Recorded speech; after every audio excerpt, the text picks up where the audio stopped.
Join the conversation as USA Carry's Luke McCoy and Concealed Nation's Brandon Curtis talk with USCCA's Rob Pope about his real-life experience with robbers and the importance of being responsible even when your home or business is under attack. It's happening more often these days, and you have to be prepared to protect when necessary, but willing to prevent a physical, legal, and moral battle if possible.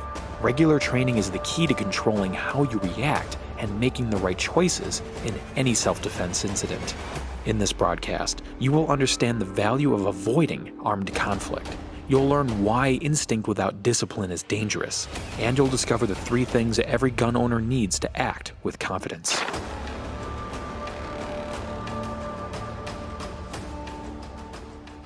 At the USCCA, we're taking Safer at Home to the next level with our $20,000 Ultimate Home Defense Makeover. Join now and you could win a full home preparedness audit with expert Jason Speller. This prize package also includes a security system, emergency supplies, training, and more.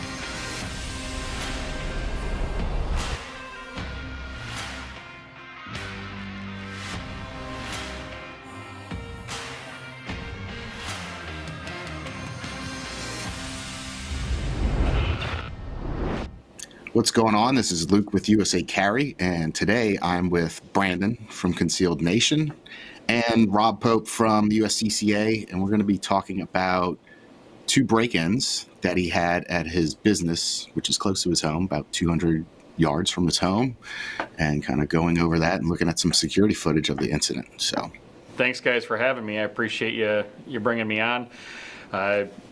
My business, my shop, is about 200 feet from my house. So it's right next door. I live out in a rural area. So we've got a training center and gun range where we do a lot of firearms instruction and training out there. And we do handle some transfers for guns and special orders. So we do have an FFL. And back on May 11th, about 1 o'clock in the morning, I was laying awake in bed reading. And I heard a car pull up out on the road out front. The shop has a gated driveway, so you can't get into it unless you got a code. And I heard the car pull up and stop out on the road, which is unusual in our area. So it caught my attention. I got out of bed to see what was going on, walked up to the front of the house and looked out the front window and kind of opened the window to see if I could hear what was going on. So you'll see on the video here, they're walking up from the road where they parked their car. And these guys come up. I heard one of them say, "Break that," and then I started hearing the smashing, and I stuck my head out the window.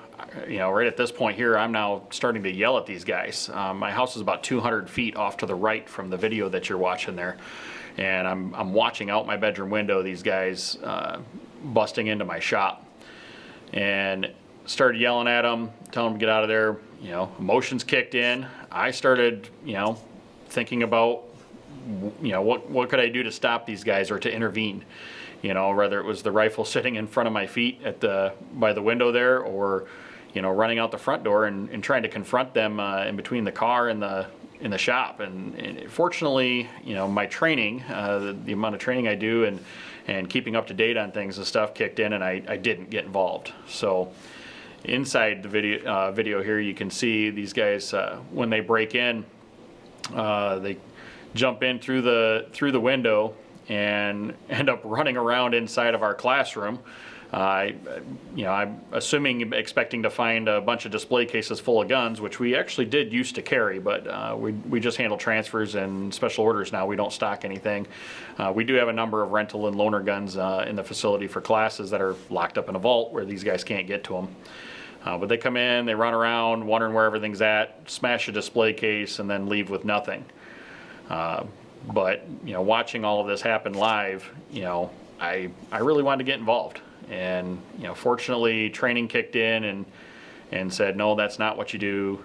So my wife and daughter and my wife was on the phone with 911 because I had her call 911 as soon as I figured out what was going on, and we just got fortified in the bedroom and prepared to defend the house if we had to, if they decided to come there next. So they didn't have access to anything out there, but I figured, I'm like, well, if they're not happy with what they get there, what if they come here? They didn't seem too happy with what they got from in there. And part of the video, you can hear them asking, "Where's everything at?" And then they break the display. Yep, you can hear. Right. Where is everything? There ain't crap in here, and they're running around in circles, kind of lost in the middle of a classroom when they were expecting to walk into a room full of display cases full of guns. I guess I'm fairly certain that that's what they were after, because when they didn't find any guns, they bailed out and left. I mean, the whole thing was done in less than a minute. It seemed like it took forever, but it was 53 seconds, I think, is from the time they approach the building to the time they're leaving. That happened so quick. So this happened at night, correct? Yeah, 1 o'clock in the morning. 1 o'clock in the morning. And at the time that this was going on, did you have any idea as to how many people were involved in this? I did not. I only knew that there was at least 4, because when I was watching them bust into the shop from out the window and stuff, I could clearly see 4 people. So I knew there was at least 4. It turned out there was actually 6. Found out after the fact from law enforcement that there was a 6th guy that was out at the car as a lookout. And 5 of them actually approached the building. 3 of them actually entered the building when they broke in through the door. Wow. So how hard was the decision to not pick up your AR or anything, or another gun, and go after them? My AR was sitting right in front of my feet when I was looking out the window at this happening. So I'll tell you, it was tough. I really, my emotions kicked in, and emotionally I wanted to. My first thought was to grab the rifle and lay some rounds downrange at these guys. That was my very first thought. And then my second thought was, no, I need to catch them. And I actually was playing through my head of running out the front door of the house and meeting them between the shop and their car. Right. And obviously now I know that there was actually a person at the car, which I didn't, wasn't even thinking about that at that time. And it took me a second, to put myself into check and say, no, listen, this is not what you teach people. you teach people not to do that stuff. Don't be that guy. Right. So that training finally kicked in and said, nope, there's nothing out there that's worth my life or my livelihood to go out there to try to put myself into a situation that could go bad. As an instructor, one of the things I teach all of my students is I guarantee you will win 100% of every violent confrontation you're not involved in. So by putting myself into that violent confrontation, there's no guarantee that I'm going to win, the physical fight or potentially the legal fight then that might follow. Yeah, and we see that a lot with some of the stories Brandon and I cover, people running out to protect their cars from being stolen and stuff like that. So just don't put yourself into those situations if you don't have to, right? All the time we see that stuff and we write about it. And I've heard multiple people say, oh, every ounce of me wanted to stop what was going on. But these particular people that I spoke with, level heads prevailed. They stayed inside. They were in no immediate danger at the time, but they were ready. If somebody came through that door, then that would be a different story. So I'm glad to hear that level head prevailed and you got your everything together and stayed inside. I think that was definitely the right thing to do. Because of the video footage that we had, we're able to identify gloves and the backpack and a bunch of other stuff that those guys had on when they broke into our shop. So they were able to get DNA off of that. They did end up busting one of the guys and got a confession out of him. They're still working on trying to get the other ones and pick them up and stuff, but at least one guy's got turned over to the prosecutor's office with a confession for breaking into the place.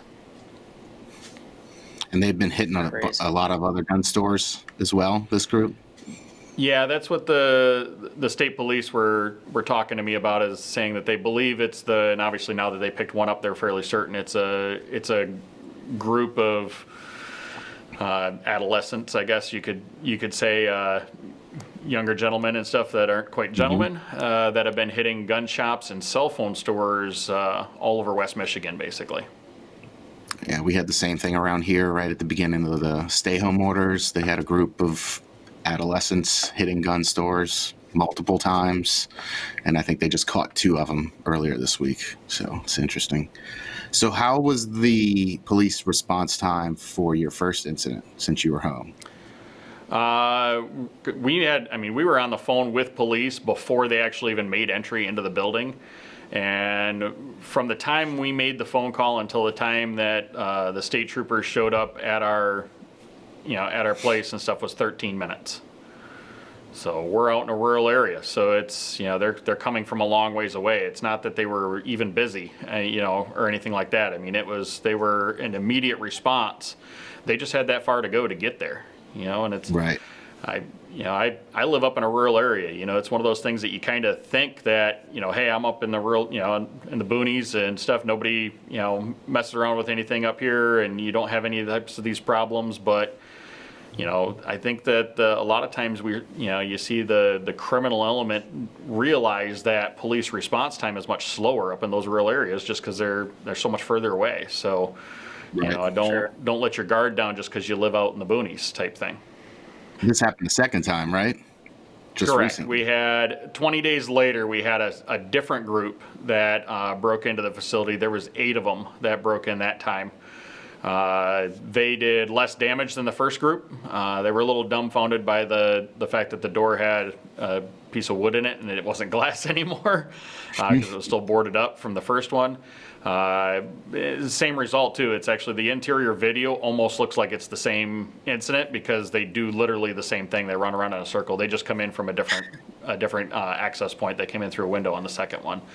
But we weren't there. I was out of town that weekend when that one happened, so I wasn't aware that it happened until after the fact when I got alerted through the alarm company and stuff. So they left very little evidence. Those guys did leave a hammer behind, so they've got that, but not as much evidence on the second one as there was the first, as far as being able to figure out who the guys were. So.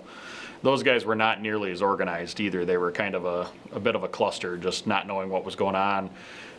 Right. At one point, they're standing in front of one of the cameras arguing about who was supposed to bring the flashlight. So, going through your mind after this had happened, they had already gone, waiting for police to arrive. Did it feel like an eternity?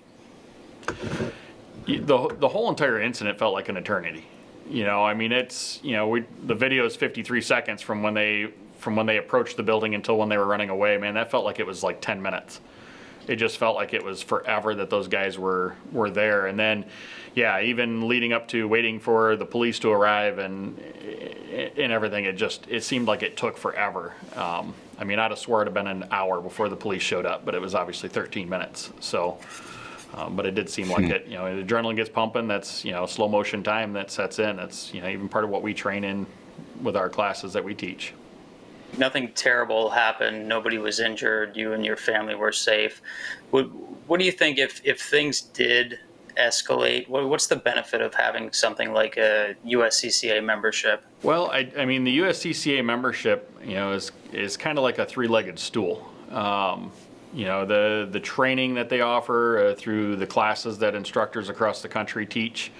And then the education that you can get through the USCCA's website, through your member portal, you get tons of training and educational videos that help train you for the mindset. Because you can go out to the range and shoot all the time and become an expert marksman, but that's not going to help you in that decision-making process when those emotions are kicking in. And you need to check yourself and make proper decisions. So a lot of the videos and the training that the USCCA offers to their members through the member portal really helps get you into that mindset where you can put your emotions in check and make proper decisions because you've thought about it, you've processed the information, you've got a plan, those types of things. So the training and education benefit of the membership is huge. And well worth the cost of membership. And then the third leg of the stool is the legal protection, that if those guys did happen to come at my house and I had to defend myself, then I had the power of the USCCA and that confidence and stuff that they were there to back me in that second fight. I could win the first fight, the physical fight, but then, there's always that potential legal battle that comes after the fact, and that's where the USCCA steps in with the legal protection that we offer. Now you can get a free Simply Save camera and 2 free months if you sign up, which you've got security footage. So that kind of, you know, for those that sign up with the USCCA, you know, through this video and stuff, that Simply Safe package, you know, that what you guys are seeing from my facility is, you know, that's, you get the camera, you get the, you know, the security system, you get all of that. So you've got the evidence, you've got the alert system that gets you, you know, notified and stuff when you do have an issue. You know, if you're at home and you've got your alarm system armed, you know, the alarm system's not going to stop the bad guy, but there's two things that it really does is, you know, the alarm goes off and that's going to alert you so that you can prepare to deal with that situation, so you don't just wake up in the middle of the night and somebody's standing over you in your bed, you know, while you're laying in bed. Right. You get that alert that there's somebody in the home, and it also then automates the contacting of law enforcement so that you can just deal with the threat and have that just be taken care of already for you automatically. So there's huge benefits to having some form of a security system, and I mean the Simply Safe is a great one, and it adds that, you know, the camera footage and stuff similar to what you see, you know, from my shop. I mean it's a huge benefit. I have, you know, I don't only have cameras around my you know, our training center in the range. I have cameras all over around my house too, you know, front and back, and you know, and everything, to make sure that I've got a good view of what's going on around my house, you know, when I'm not there or even when I am there. You know, if I'm laying in bed and I hear that bump in the night, I don't have to go through my house and wander around trying to figure out what it is. If it's something outside or whatnot, I can pick up my phone and pull up my camera feed and look at what's out front, look at what's out back, and, you know, and do a check of my home while I'm still in my safe room, and being able to prepare to defend myself without putting myself in danger by wandering around where people can easily see me and target me. Right. Yeah. Yeah. And having the video system in this day and age, they're available, and especially with something like this, it's a no-brainer for me, and it's such an important part of a home security system. And Rob, real quick, do you feel that your training, did it kick in immediately when this stuff was happening? It kicked in pretty quick. Like you know, with the whole slow motion time, you know, it seemed like it took forever before it kicked in, because I mean, I probably had made 3 different plans in my head of how I was going to deal with these guys that were not a proper plan. They were an emotional one. Right. Sure. You know, before I started putting myself in check and said, nope, okay, we're not going to intervene. We're not going to get involved. We're going to, you know, fortify, you know, prepare to defend myself in the home in case they did come there. So we were ready and on our toes for that if it did happen. Thankfully, it didn't. Very appreciative of those guys just go ahead and leaving after they didn't find anything, and not deciding to come to my home to try to find something. Because while yes, I am prepared and I train and I think I could probably handle that situation if it did happen, I'd rather not. You know, if I can avoid it, I'm going to avoid it at any chance I get. So I'm glad they didn't. But that was when the training kicked in, that's what it was, is boom, okay, let's, you know, my wife, my daughter, you know, who's 12, was in the home with us at the same time. She was obviously woken up by the commotion, got her into our room, got everything locked down, and got prepared to deal with anything if they did happen to come to the house. So. Yeah. When anybody ever asks me about things like USCCA, should I do it? Should I not? I try to. I would love for them to see a video like this, because, like we said, even though you didn't have to make any decisions. You know, they didn't come into the house. Nothing really terrible happened. But if it did, there would be so many things that you prepare for. Right? You're armed. You're trained. You do all this stuff to prepare. And then if something bad does happen, what can you do to make things easier on yourself, your family afterwards, if you did have to, you know, go down a certain route? And that's where I say, you know, here's the example. You have a place like USCCA, if you have a membership, and then they're going to take care of a lot of stuff afterwards. And you just had, you know, this crazy stressful situation. They're going to take a lot off your plate, help you, walk you through that stuff. So I think it's really important. That, you know, having that phone number on the back of your member ID card that you can just call, and that's answered 24 hours a day, 365 days a year by our critical response team, who's highly trained to deal with what happens next, you know, and walk you through what do you need to do, how do you need, you know, how do you need to do it, get you in contact with, with an attorney and get those bills paid, and so you don't have to worry about that, you being the victim of a crime and then you have to turn around then and outlay the funds in order to protect your livelihood after the fact. That's just horrible. And the USCCA, that's what they do. I mean, they protect you for the aftermath of what comes after an act of self-defense. And that to me is huge. Obviously I work for the USCCA now, but part of the reason I work for the USCCA is because I wholeheartely believe in what they do and what they offer. I've been a member of the USCCA for 8 years. I've worked for them for 6 months. I've been part of this organization as a member, for long before I started working for them. And obviously I work for them because I believe wholeheartedly in what they do. I mean, I've had the membership for quite a long time, and now I've been an instructor for them for 4 or 5 years. And now I work as an outside sales rep in the state of Michigan. So helping people understand the benefits of the membership and why it's so critical to have that protection and just have that confidence that that if you're the victim of a violent confrontation of any form and you're forced to defend yourself, you've got a phone number to call and you've got a whole team of people that are going to be there to back you up, to make sure that you get the proper representation and you get the funding necessary to pay for those things that you need to do, so that you're not, losing everything you've ever worked for because you were a victim of a violent confrontation. Right. Right. Yeah. It's peace of mind in one of the most stressful times in someone's life if they're going to need something like that. So glad to hear everything worked out all right and nobody was injured. So right. Yeah, thanks. I appreciate that. So I'm very glad that they chose not to come to the house. So something I don't ever want to have to do, but it is something you have to plan for and train for and be ready for. All right. Thanks, Rob, for being our guest this week. Appreciate it. Yes, Rob. Thank you so much for joining us. Thanks, guys, for having me on.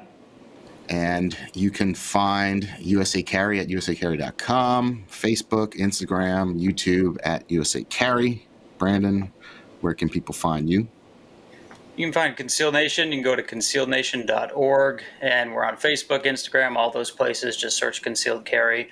And we do a live show, Luke and I. It's called CCX2.